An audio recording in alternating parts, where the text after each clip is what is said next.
That's a jackal statement. But you control how you respond. If you take that personally, like an insult, then it escalates, right? Then you have a problem with each other. But you control how you respond to that. So you say, it's not about me. It's about how that person feels about romantic comedies, not how I feel. So, what's their interest in that situation? They don't want to go see that. They don't want to go see that. What do they want to go? They want to be entertained, right? Is that what you're going to say? Yeah, they want to be entertained. Well, and they want you to care about what they like. Okay. They want you to care about what they like. Sure. That's a whole different thing, isn't it? That's the higher, that's really looking for what their interest is. So, if you recognize they want you to care about what they like, then of course you might say, okay, I'll go see that romantic comedy. If you're willing next time to go see my... Roger, you just say yes, dear. We won't get into it. Yes, dear. So, it's not about me. In fact, some people try to make it about me, especially in conflict, especially in churches, you know, when there's a conflict. People try to make it about the pastor often. So they want to make it about me. And I have to say, it's really not about me. It's about something they care passionately about. People care passionately about having chipped beef once a year at Camp Christian. Some people care passionately about not wanting to eat yucky gravy with some kind of anonymous stuff in it. Right? So, they care passionately about that. So you work it out. Okay, so it's not about me. So you encourage not attacking each other. You don't attack the other person, and that's that jackal language again, versus the giraffe language that Margot talked about. It's not about me, even if someone is saying it's about me. You look for the deeper interest, and you fix what you can. You look for the deeper issues. Second thing you do.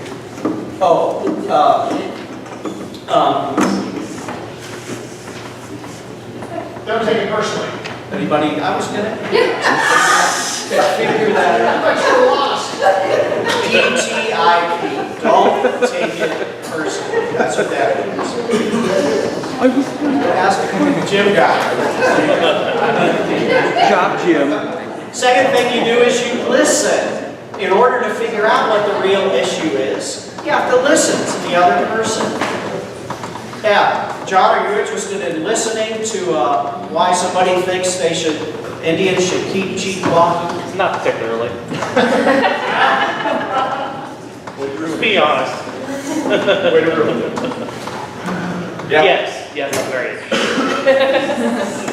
Sometimes in a disagreement, to keep it from escalating to a higher level conflict, all another person needs is to be heard, is to know that you understand what their interest is. And when they know that you've really heard them, then it keeps it from escalating to a higher level conflict.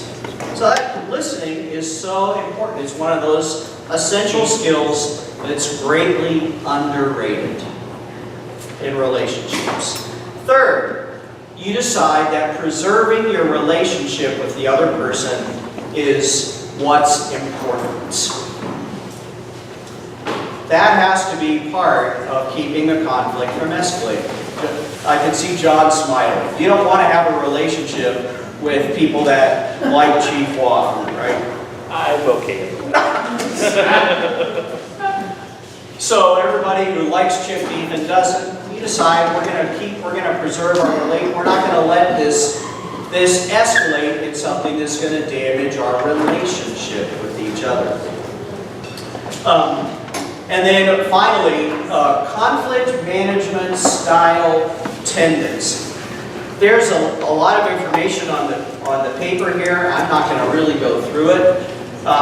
You can do a self-assessment. I gave you 2 web links on there for places you can go and take a little test online. It takes just a few minutes. That will give you your style, but you likely know your style already. There's the collaborating style when you just want to resolve whatever the disagreement is with somebody. There's the competing style, which is win-lose. When you get into a disagreement, you want to win. How many of you feel like that? You want to win when you get into a disagreement. That means the other person loses, right? Yeah, but they'll do it. They're going to win, they'll win, they'll win. It's not. Only if one's right, one's wrong. Not when I'm always right. Pardon? Not when I'm always right. But I'm always right. Except for that. So that's the competing style. What's the avoiding style? What's that mean? You don't talk about it. Run away. Run away, don't talk about it. It'll work itself out. It'll work itself out. Yeah. You always, you always give in to the kind of movie the other person wants to go see. Or you let them go watch a movie by themselves. Actually, that's the harmonizing style, when you always give in to what the other person wants. That's lose-win. Right, Yeah. I think the other avoiding is if those people, whoever those people are, didn't always talk about whatever their issue is, then we'd all be okay. Yep, sure. Lose, yeah, that's lose-lose. Yeah, so it's win-win, win-lose, that's when you compete always. Lose-lose, lose-win, harmonizing, you always give in to the other person. And then compromising, sometimes can be good, sometimes not. Because sometimes nobody is satisfied when you just always compromise. It's win-win, maybe. Sometimes it feels more like lose-lose maybe. And often what happens is you compromise, and then eventually you blow up. You become win-lose. I've got to win this one because I always compromise. So everybody has a dominant style, sort of, in conflict. And it's pretty important for you to know, I'm an avoider. I'm an avoider. I avoid conflict at all. It's not helpful to have family members here when I'm talking. I avoid conflict. She's aware.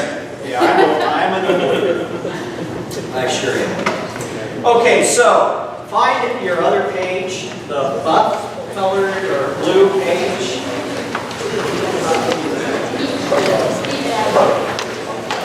So this is what you do. There is a procedure for discussing interpersonal disagreement. Okay, this is putting this into practice.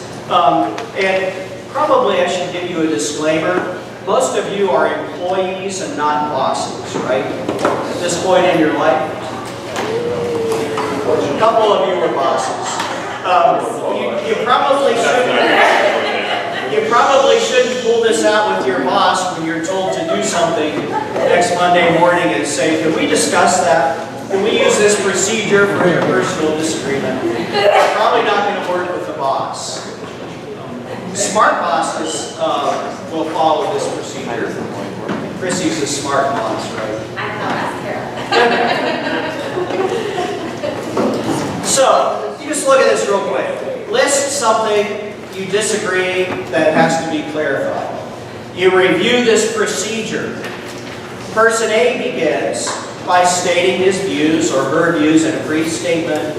Before responding, person B must summarize in his or her own words what A wants. I want to go see the romantic comedy. And this is why. And then you have to tell them why they feel that way before you can state your own opinion. Why not put it in? Don't be Is that not on?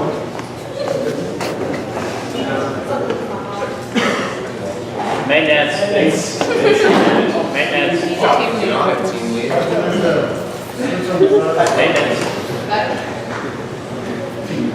Got it. Good job, Kristen.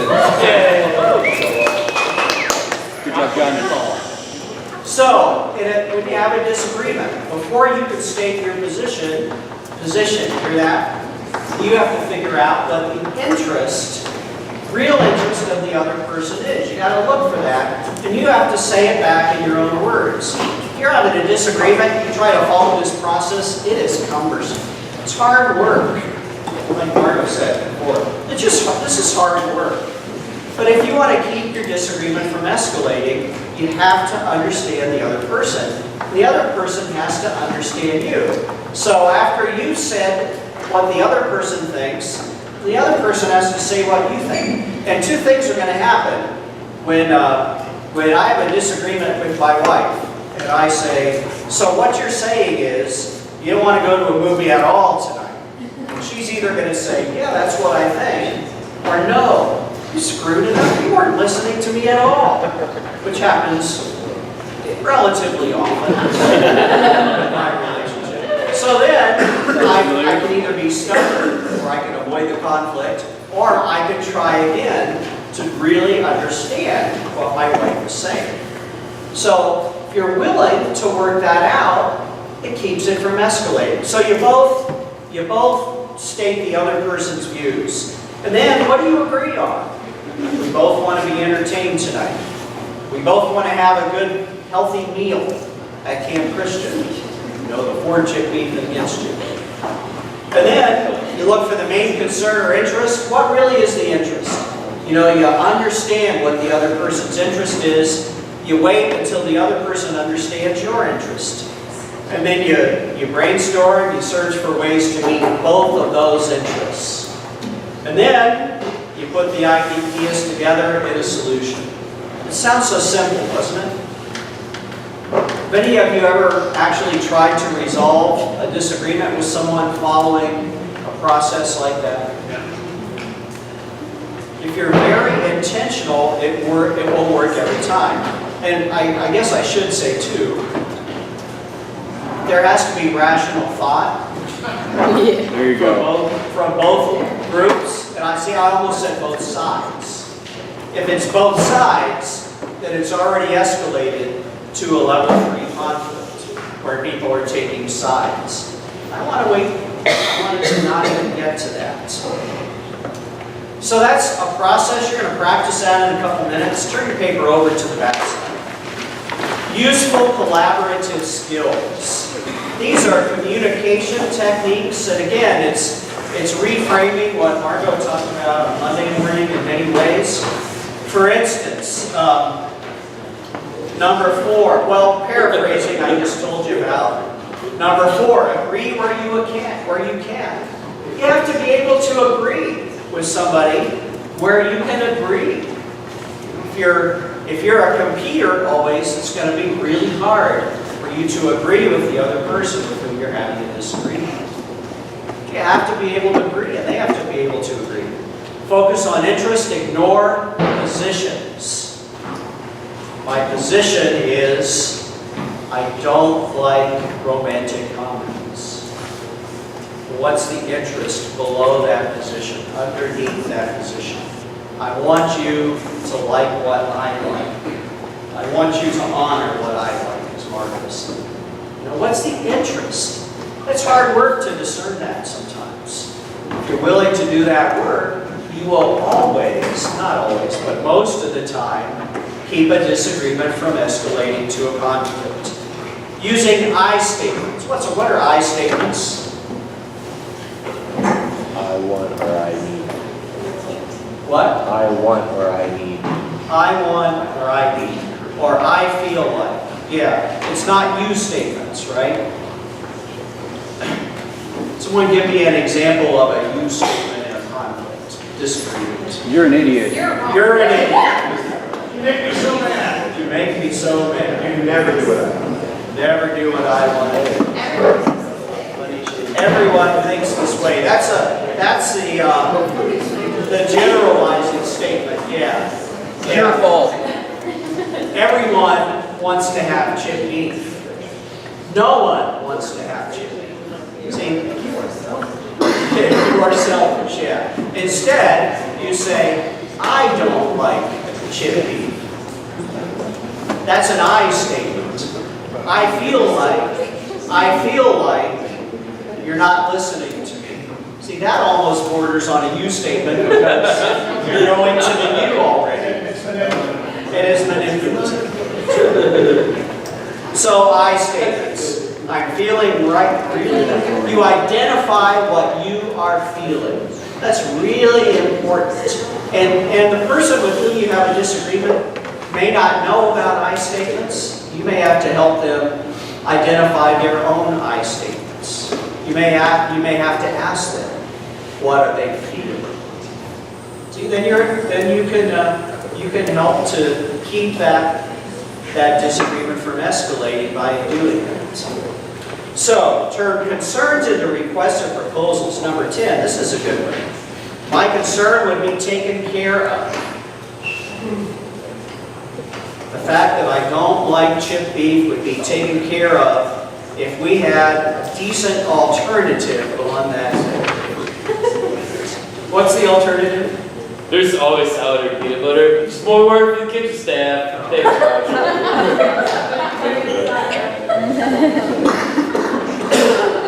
Now there's a third side. Look what you started. Okay, so usable collaborative skills are here. Now there's two final concepts, and they're at the very bottom of your second page that I think are absolutely important. If you don't get anything else today, I want you to get these two. Self-differentiation. Anyone ever heard that term? Boy, that's new for all you guys. Self-differentiation, this is really important. I am separate from my children. I'm separate from my spouse. I'm separate from my job. Sure, I'm a minister, but I'm a person apart from being a minister. Lots of clergy don't get that, by the way. They never get that. I'm separate from being a barista at Starbucks. That's what I do, it's not who I am, right, Al? That's right. Yeah. You tell them. I am separate from the positions that I hold. Republicans are idiots. Oh no, that's not a position. I am separate. Sorry. Democrats are, that's right. Democrats are all do-gooders. You know, those are positions.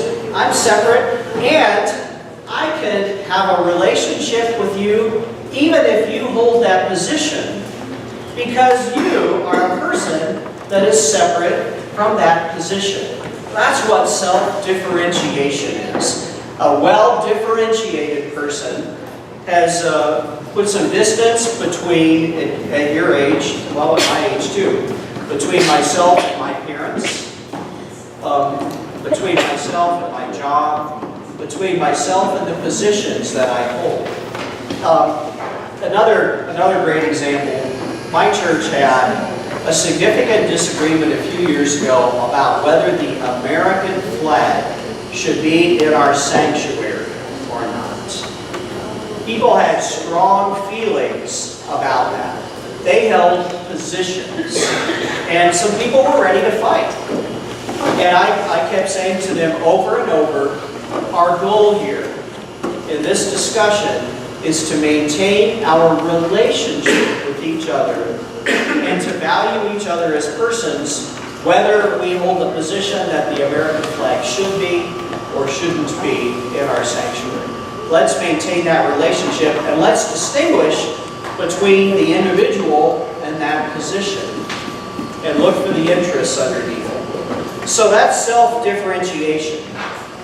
You can differentiate between yourself and the positions and the feelings and the jobs and the things that you have in life. You can be healthy apart from those. Leslie? What if you have a position that for you is a very core belief, and someone with whom you've been friends has an opposing opinion or position. And you really find that you need to end that relationship because your core beliefs are so different.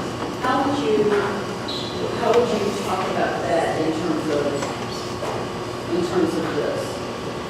Well, of course, that's a decision that you've actually already stated, what you're going to do. If your core belief is so important that you can't compromise it, then you have the choice. Do you stay in a relationship with that person or not? And we all have that choice.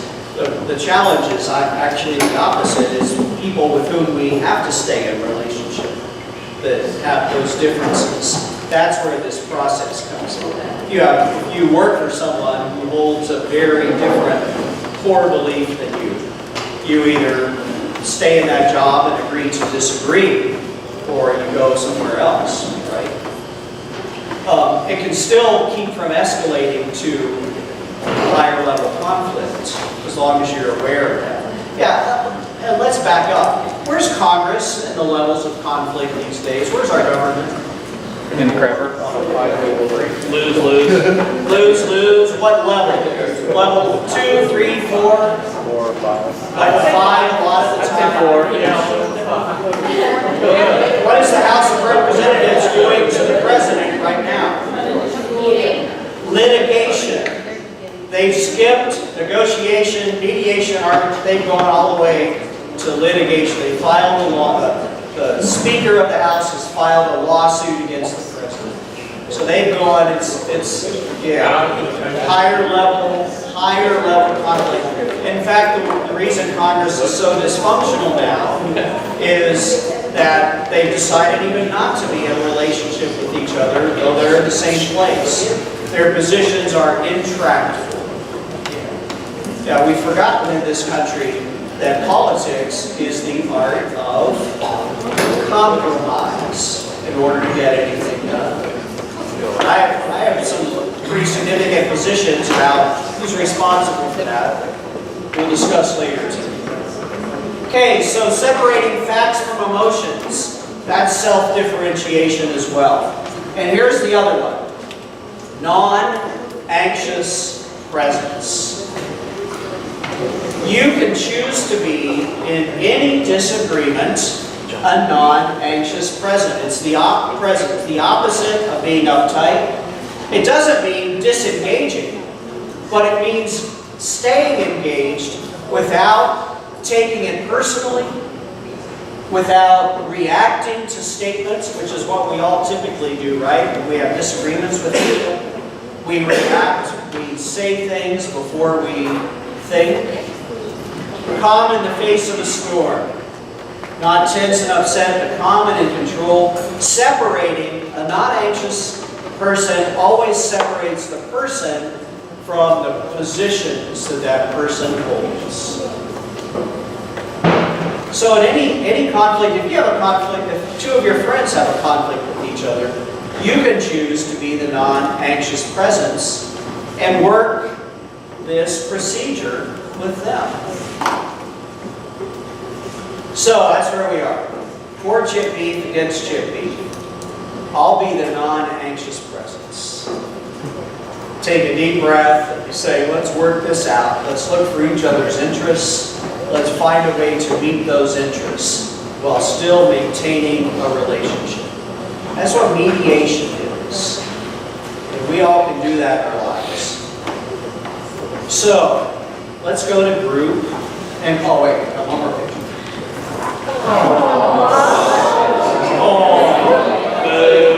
A nice clean picture. If possible, to the best of your ability, live at peace with all people. Amen? Amen.